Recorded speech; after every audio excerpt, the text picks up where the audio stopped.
Hello and welcome to another weekly meal prep.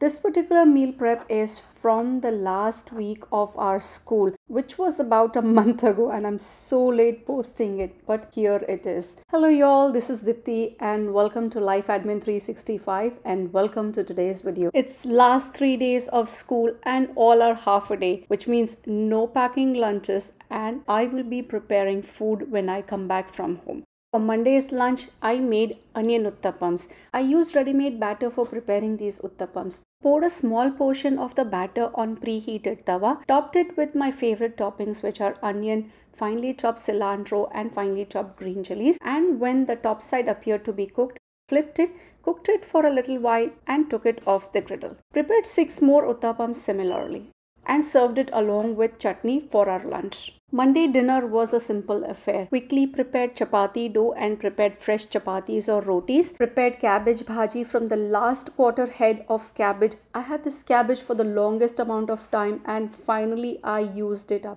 And lastly, reheated previously prepped and thawed frozen moong varan or moong usad. I have already shared this prep of moong varan in an earlier video, linking that video in the description box below and in the card above. Moving on to Tuesday. For lunch, I prepared my son's favorite mac and cheese Panera style. Started with boiling water, and while the water was boiling, grated 8 ounces of Gouda cheese. Once water came to boil, added elbow macaroni or macaroni pasta and kept it for cooking for about 9 to 10 minutes. In that time, prepared the cheesy sauce for the pasta. Placed a saucepan on medium heat and to it added 2 tablespoons of butter.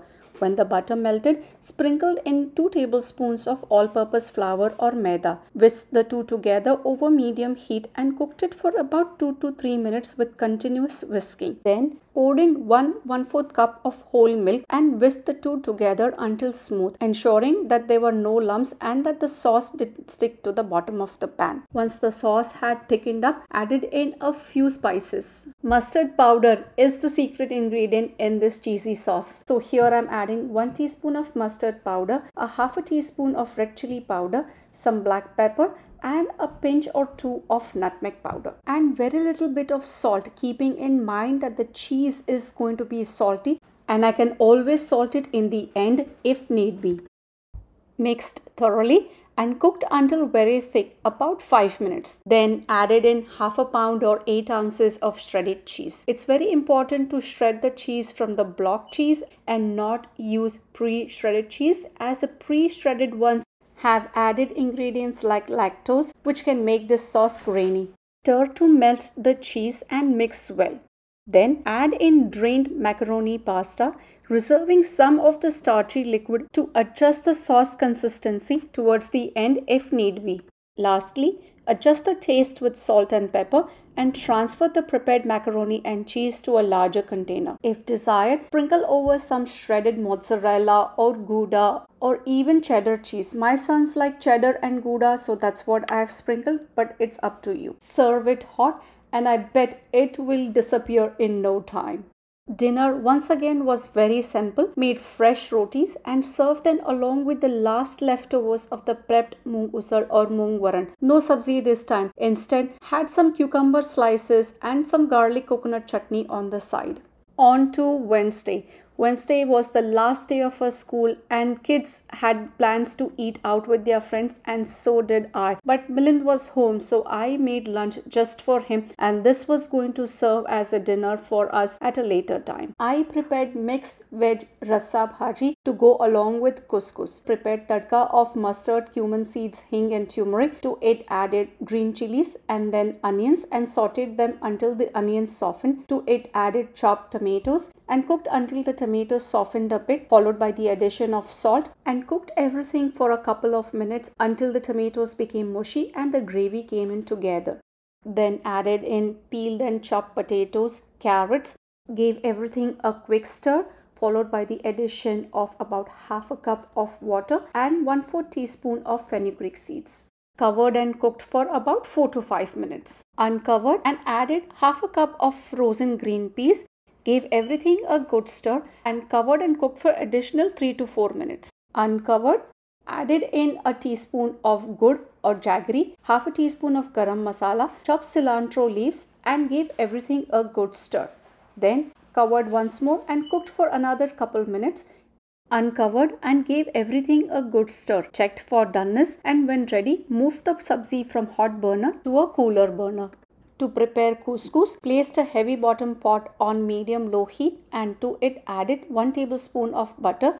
When the butter melted, added in the seasoning packet that came in along with the couscous box. Then mixed in the seasoning with the butter, and once thoroughly combined, added in the couscous from the box. Mix the seasoning with couscous and to it added about 2 cups of hot water. Thoroughly mix the pot contents, covered, turned off the heat and let the residual heat finish the cooking. After about 5 minutes, uncovered, mixed everything well and fluffed up the cooked couscous. Then garnished with chopped cilantro and gave everything a good stir. Fluffy couscous was ready.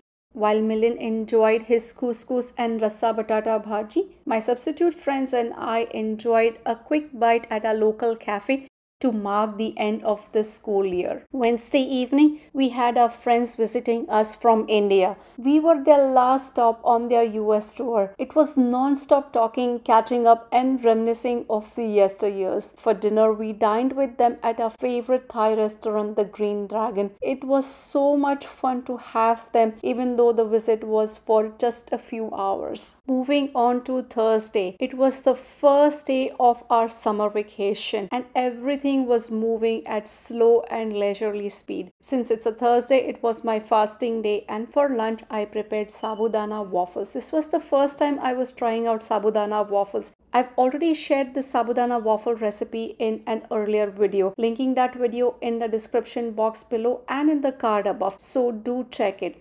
Though I made it for the first time, these were a super duper hit and all of us enjoyed eating it. These are definitely going to be a regular on my meal plan. Thursday dinner was simple moong dal rice khichdi. Prepared tadka in hot oil of mustard seeds, cumin seeds, turmeric, hing, added curry leaves and green chilies. I had about half a cup of dry rice and half a cup of moong dal, and that's why I used about 2 cups of boiling water to prepare the moong khichdi. Pressure cooked it for 2 whistles, and when pressure released naturally, removed the lid and served it hot with lots of ghee and topped it with save and bundi. Moving on to Friday. Friday also had a very late and a slow start. For lunch, I simply made linguine pasta in marinara sauce. My family prefers the taste and texture of marinara sauce versus the regular red pasta sauce.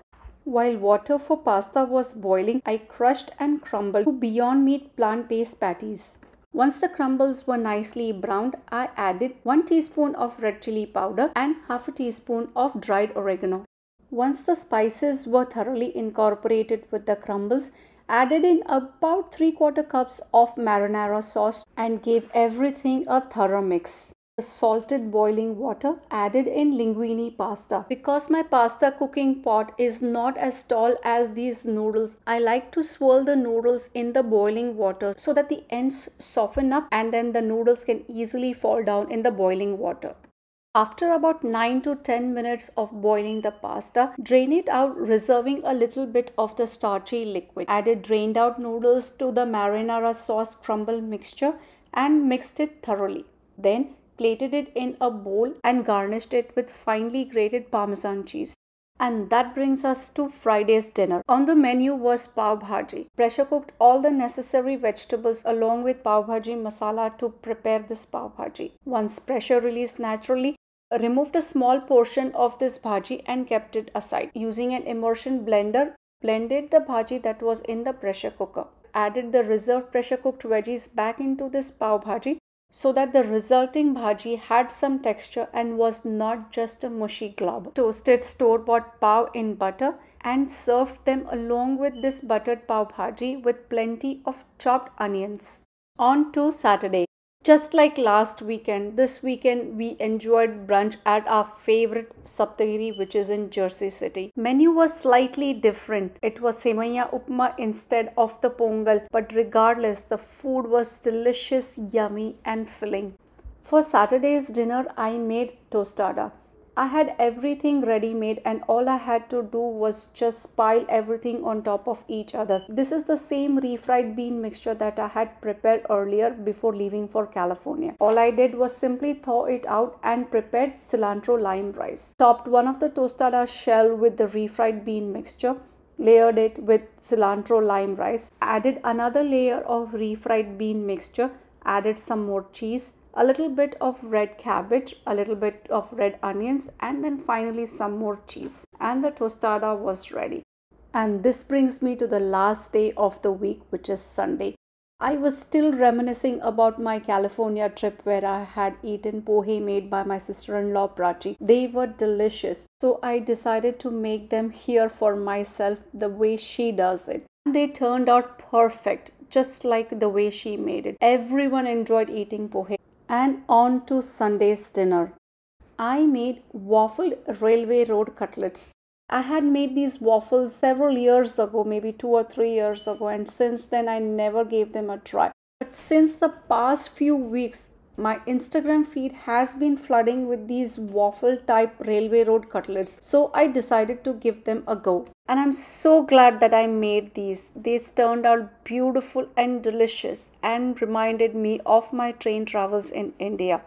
I have already shared this recipe in a separate video, linking that video in the description box below and in the card above. So do check it out. If there is one savory waffle that you would want to make, then I would strongly recommend that you make these railway road cutlet waffles. Anyways, thank you so much for watching today's video. If you like this video, do give it a thumbs up and share it with your friends. And if you haven't already subscribed, do subscribe to my channel for more recipes, meal planning and meal prepping videos. See you all in the next one.